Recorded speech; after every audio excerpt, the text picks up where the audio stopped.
দেখতে দেখতে 2 সপ্তাহ পার, ইরানের সঙ্গে আমেরিকা ও ইসরায়েলের যুদ্ধ চরমে। পশ্চিম এশিয়ায় সামরিক সংঘাত মেটার কোনো লক্ষণই দেখা যাচ্ছে না। শনিবারে ইরানের খার্ক দ্বীপে 90টিরও বেশি জায়গায় হামলা চালিয়েছে আমেরিকা। এই হামলা নিয়ে আমেরিকার প্রেসিডেন্ট ডোনাল্ড ট্রাম্পের দাবি, ইরানের গুরুত্বপূর্ণ তেল রপ্তানি কেন্দ্র খার্ক দ্বীপে ব্যাপক হামলা চালিয়েছে আমেরিকার সেনা। এই অভিযানে খার্ক দ্বীপ প্রায় সম্পূর্ণ ধ্বংস হয়ে গেছে, তবে শুধুমাত্র মজা করতে আরো কয়েকবার আঘাত হানতে পারি। ইরানের বিদেশমন্ত্রী আব্বাস আরাকচির দাবি, হামলা চালানোর জন্য আমেরিকা ব্যবহার করেছে সংযুক্ত আরব আমিরশাহির 2টি ঘাঁটি। আমেরিকার হামলার পর সংযুক্ত আরব আমিরশাহিতে হামলার ঝাঁজ বাড়িয়েছে তেহরান। রবিবারও দুবাইতে একাধিক হামলা চালিয়েছে ইরান। সংযুক্ত আরব আমিরশাহির ফুজাইরা তেল টার্মিনালেও হামলা চালানো হয়, যার জেরে আগুন ধরে যায় ওই কেন্দ্রে। তেল আবিবেও ক্ষেপণাস্ত্র হানা চালিয়েছে ইরান। পাশাপাশি ইসরায়েল অধিকৃত অঞ্চলেও লাগাতার গোলাবর্ষণ করে চলেছে ইরান। ইরানের ক্ষেপণাস্ত্র হামলার পরে ইসরায়েলের রামলা শহরেও আগুন জ্বলতে দেখা গেছে। ইরাকে অবস্থিত আমেরিকার সামরিক ঘাঁটি লক্ষ্য করেও হামলা চালানো হয়েছে। ইসরায়েলের বিমান হামলার ফলে ইরানের বায়ুমণ্ডলে ছড়িয়ে পড়েছে বিষাক্ত ধোঁয়ার মেঘ। সেই মেঘ থেকে নেমে আসছে কালো বৃষ্টি, জানিয়ে চিন্তায় পরিবেশবিদরা। অন্যদিকে ইরানের সদ্য মনোনীত সর্বোচ্চ নেতা মোস্তাফা খামেনেইয়ের জীবিত থাকা নিয়েও বড়সড় প্রশ্ন তুলেছেন ট্রাম্প। সংবাদ মাধ্যমকে দেওয়া এক সাক্ষাৎকারে ট্রাম্প বলেন, আমি জানি না তিনি আদৌ বেঁচে আছেন কিনা। এখনো পর্যন্ত কেউ তাকে দেখাতে পারেনি। আমি শুনছি তিনি জীবিত নন, আর যদি জীবিত থাকেন তাহলে তার দেশের জন্য সবচেয়ে বুদ্ধিমানের কাজ হবে আত্মসমর্পণ করা। ট্রাম্পের এই দাবি উড়িয়ে দিয়ে প্রশাসনকে উদ্ধৃত করে ইরানি সংবাদ মাধ্যমের দাবি, স্বাস্থ্য ও নিরাপত্তার পরিস্থিতির কথা বিবেচনা করে অত্যন্ত গোপনীয় এক অভিযানের মাধ্যমে মোস্তাফাকে একটি রুশ সামরিক বিমানে করে মস্কোয় স্থানান্তরিত করা হয়েছে।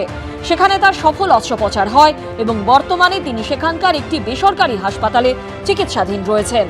যুদ্ধের আবহে হরমুজ প্রণালী বন্ধ, আটকে রয়েছে প্রায় 1000টি জাহাজ। তার মধ্যে রয়েছে প্রায় 200টি তেলবাহী ট্যাঙ্কার। বেশ কয়েকটি জাহাজ রয়েছে ভারতেরও।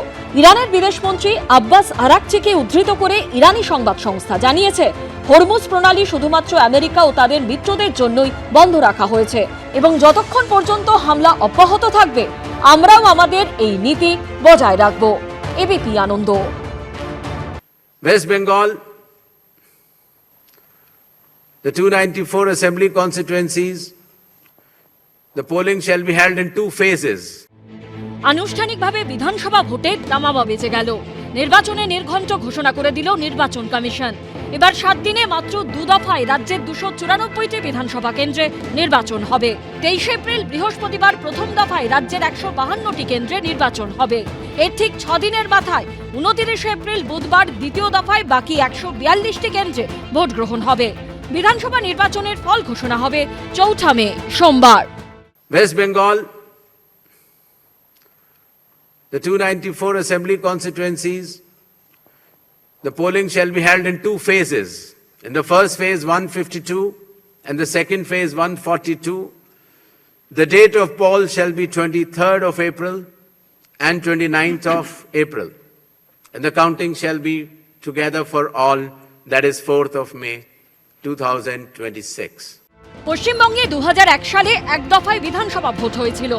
তারপর থেকে কখনো 5, কখনো 6, কখনো 7, কখনো 8 দফায় বিধানসভা ভোট হয়েছে এই রাজ্যে।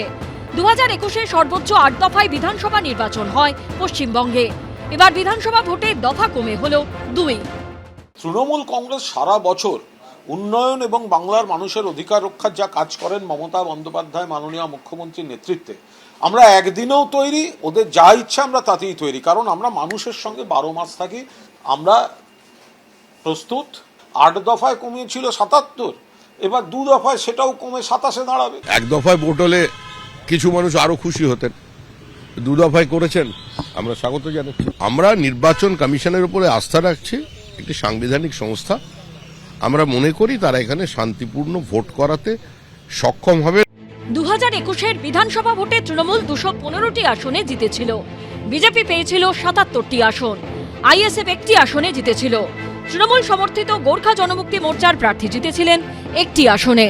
আবার 2024 সালে লোকসভা ভোটের বিধানসভা ভিত্তিক ফল, 294টি বিধানসভা কেন্দ্রের মধ্যে 192টিতে এগিয়েছিল তৃণমূল। বিজেপি এগিয়েছিল 90টি আসনে, কংগ্রেস 11টি আসনে এগিয়েছিল, বামেরা এগিয়েছিল 1টি আসনে। এবার কি হবে সেটাই দেখার। রবিবার পশ্চিমবঙ্গের পাশাপাশি অসম, তামিলনাড়ু, কেরল এই 4 রাজ্য এবং কেন্দ্রশাসিত অঞ্চল পুদুচেরিতে ভোট ঘোষণা করেছে নির্বাচন কমিশন। অসমে 126টি বিধানসভা কেন্দ্র রয়েছে।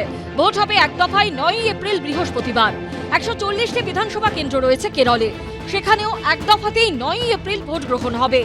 30 আসনের পুদুচেরিতেও 9ই এপ্রিল এক দফায় বিধানসভা নির্বাচন রয়েছে। তামিলনাড়ুতে মোট বিধানসভা কেন্দ্রের সংখ্যা 234টি।